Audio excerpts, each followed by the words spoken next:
कि साध्वी प्रज्ञा सिंह की मोटरसाइकिल के ऊपर बम नस्ब किया गया था। हमारे लिए ब्लैक डे है।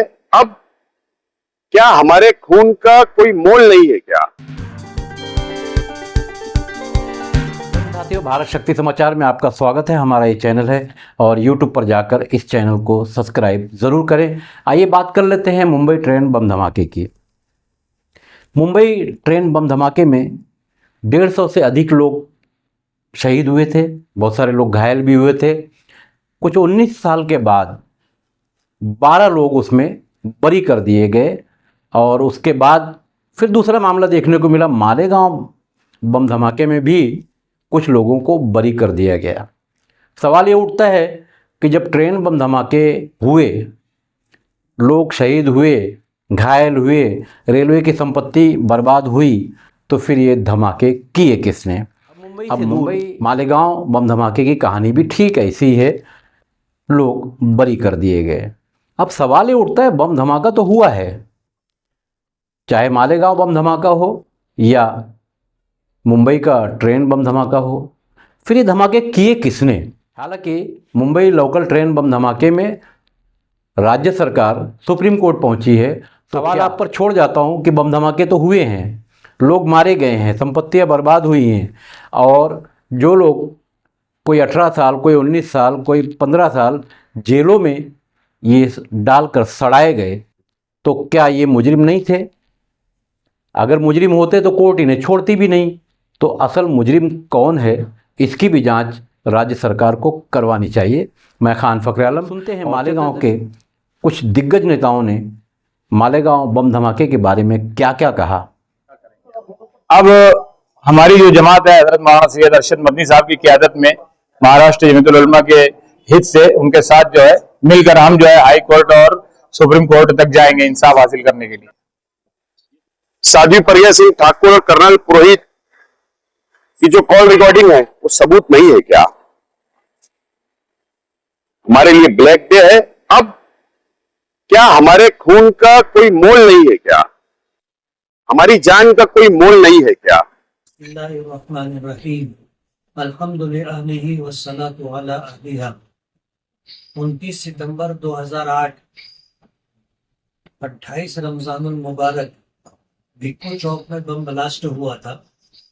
उससे पहले मुल्क भर में जहां बम ब्लास्ट होता था तो तफ्तीश का रुख सिर्फ मुसलमानों की तरफ होता था। ये वो पहला पॉइंट था, टर्निंग पॉइंट, कि साध्वी प्रज्ञा सिंह की मोटरसाइकिल के ऊपर बम नस्ब किया गया था और एटीएस ने उस गाड़ी के जरिए प्रज्ञा सिंह और उसके बाद उनके साथियों तक पहुंची थी। भिक्खू चौक बम ब्लास्ट में 6 लोग शहीद हुए थे और 101 लोग जख्मी हुए थे। कोर्ट का फैसला आज आया है। कोर्ट ने यह फैसला दिया है कि जो लोग शहीद हुए हैं उनके खानदान वालों को 2-2 लाख रुपया दिया जाए, जो जख्मी हुए हैं उनको 50-50 हजार रुपया दिया जाए। एनआई के हाथ में जिस वक्त केस गया था उसी वक्त से एनआई ने इस केस को कमजोर करना शुरू कर दिया था और सिरे से बम ब्लास्ट का इनकार करते रहे, लेकिन कोर्ट ने उनकी इन बातों को माना नहीं और कोर्ट ने ये फैसला दिया कि बम ब्लास्ट हुआ है और बम ब्लास्ट होने के बाद जो लोग शहीद हुए हैं उनको जो है 2-2 लाख और जख्मियों को 50-50 हजार रुपया दिया जाए। कोर्ट ने इन 12 मुलजिमीन को बाइज्जत बरी नहीं किया है, इनको बरी किया है। बताना यह है कि अभी पीछे 7 जुलाई को Bombay local train bomb blast के मुजरिमीन को बाइज्जत रिहाई मिली थी, तो सरकार उनके खिलाफ सुप्रीम कोर्ट में अपील में गई। मेरी सरकार से निविदा है कि सरकार इस मामले में इनके खिलाफ भी कोर्ट में अपील में जाए और जा करके जो सच है, जो हक है, वो लोगों के सामने लाने की कोशिश करे। साध्वी प्रज्ञा सिंह की गाड़ी मिलने के बाद मुल्क का रुख तब्दील हुआ और एजेंसियां इस बात पर मजबूर हुई कि मुसलमानों पर दहशतगर्दी का ये इल्जाम है, ये सरासर गलत है दहशतगर्दी में हिंदुत्ववादियां और उनके मानने वाले लोग मुब्तला हैं। एटीएस ने जो है साध्वी प्रज्ञा सिंह, कर्नल पुरोहित, असीमानंद और उनके साथ तकरीबन 12 लोगों को आरोपी बनाया था और 12 लोगों को आरोपी बनाने के बाद 7 लोग गिरफ्तार हुए थे और उनमें से 5 लोग आज तक फरार हैं। मुल्क के संजीदा लोगों का मानना है कि जो 5 लोग फरार हैं वो शायद अब इस दुनिया में नहीं है। अगर होते तो अब तक एजेंसी उन्हें ढूंढ करके निकाल करके ले आती। दूसरी बात, अगर ये मानना है एनआईए का, उसने 2016 में ही साध्वी प्रज्ञा सिंह को क्लियरेंस दे दिया था कि इसका इस ब्लास्ट से कुछ लेना देना नहीं है। जभी से ये अंदेशा हो गया था कि कोर्ट जो फैसला देगी, जाहिर बात है एजेंसियां अगर सबूत, शवाहिद और दलाइल नहीं देंगी तो कोर्ट का फैसला इस तरह का आना है। आज इस वक्त मालेगांव के वो लोग जिनके लोग शहीद हुए और जिनके लोग जख्मी हुए और जख्मी आज तक उसकी परेशानी झेल रहे हैं, उन लोगों के लिए बहुत तकलीफ दे दिन है। मैं सरकार से ये निवेदन करूंगा, गुजारिश करूंगा कि मुल्क में रहने वाले भारतीय लोगों को न्याय और इंसाफ मिलना चाहिए और जो खताकार हैं, मुजरिम हैं, उन्हें सजा मिलनी चाहिए। अगर ये लोग मुजरिम नहीं है तो फिर सरकार की जिम्मेदारी है, एजेंसी की जिम्मेदारी है कि इस बम ब्लास्ट के जो जिम्मेदार हैं, जो गुनहगार हैं, उनको तलाशा जाए, उनको गिरफ्तार किया जाए और उनको कानून के दायरे में ला करके उनको सजा आज आया है तो कहीं ना कहीं मालेगांव शहर के उन लोगों में नाइंसाफी जो होती है उसको लेकर नाराजगी पाई जा रही है। आप क्या कहेंगे एनआईए के फैसले पर? आज जो मालेगांव बम ब्लास्ट का फैसला आया है और साध्वी प्रज्ञा सिंह ठाकुर, कर्नल पुरोहित, ऐसे 7 आरोपियों को आज बाइज्जत बरी कर दिया गया है, निर्दोष मुक्त कर दिया गया। मालेगांव शहर वासियों के लिए ब्लैक डे है, काला दिन है। 17 साल ट्रायल चला, हमको अपेक्षा कि हमको इंसाफ मिलेगा मालेगांव की आवाम को, लेकिन बोले सबूत नहीं होने की बिना पर इनको निर्दोष करार दिया गया। फिर जो गाड़ी थी साध्वी प्रज्ञा सिंह ठाकुर के नाम पर जो मोटरसाइकिल पे ब्लास्ट हुआ, उसको भी वो सबूत नहीं है क्या? ये सवाल है। तो अफसोस है। ठीक है, हम न्यायपालिका पर विश्वास है, संविधान पर विश्वास है, लेकिन 17 साल ट्रायल, 2-3 जज बदलना, फास्ट ट्रैक के अंदर चलाकर जो भी निर्णय होता हम समाधान कर लेते।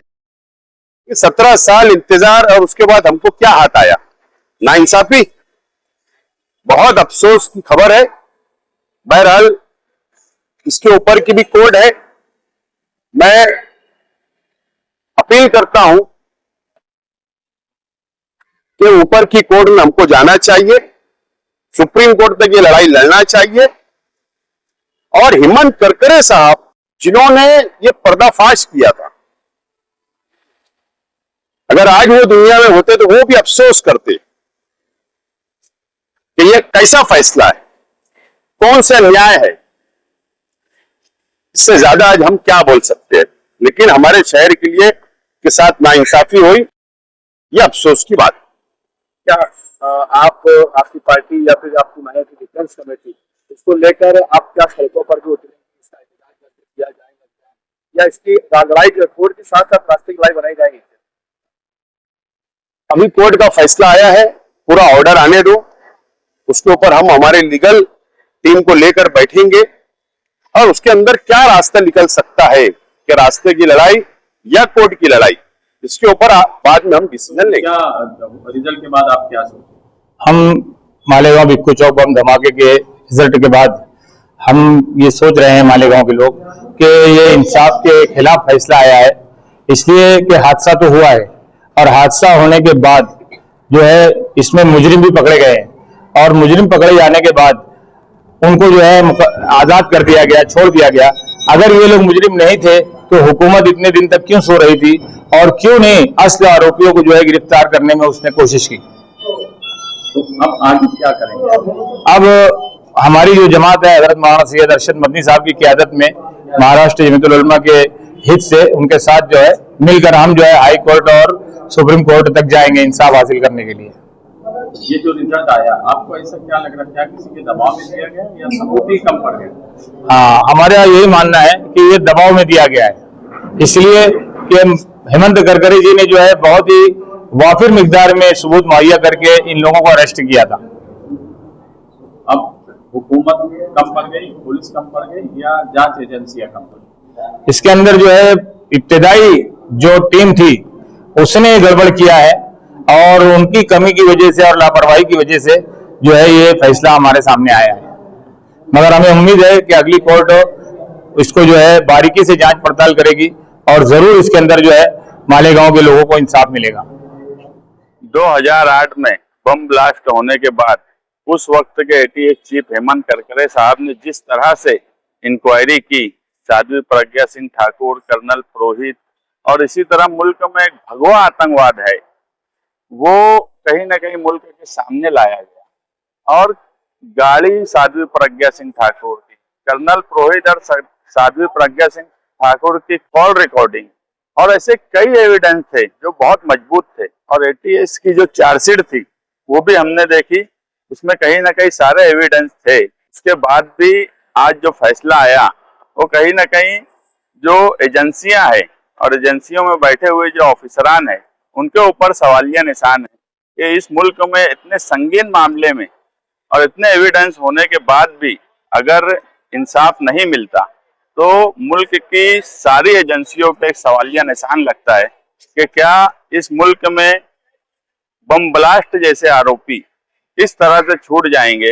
ये मालेगांव शहर के साथ साथ पूरे मुल्क के साथ इंसाफ नहीं हुआ है और हम सरकार से यही चाहेंगे कि वो फौरन इसके खिलाफ अपील दाखिल करे और जो मजलूमीन है, एक 9 साल की बच्ची थी और 6 लोग उसमें मारे गए, 100 से ज्यादा जख्मी हुए, उन सब लोगों को इंसाफ मिलना चाहिए और इसके लिए एजेंसियां जिस तरह से इंक्वायरी करती हैं अगर यही तरीका रहा तो आने वाले वक्त में इस तरह के क्राइम करने वाले का हौसला बुलंद होगा।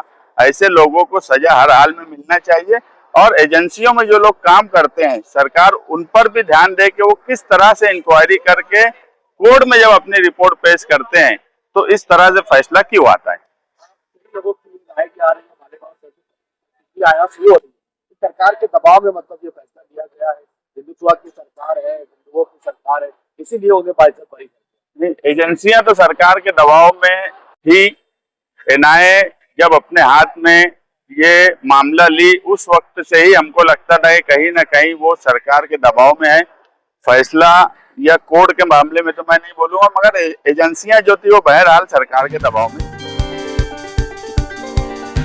चलते चलते फिर आपसे रिक्वेस्ट है कि हमारा चैनल है भारत शक्ति समाचार यूट्यूब चैनल पर सब्सक्राइब कर लें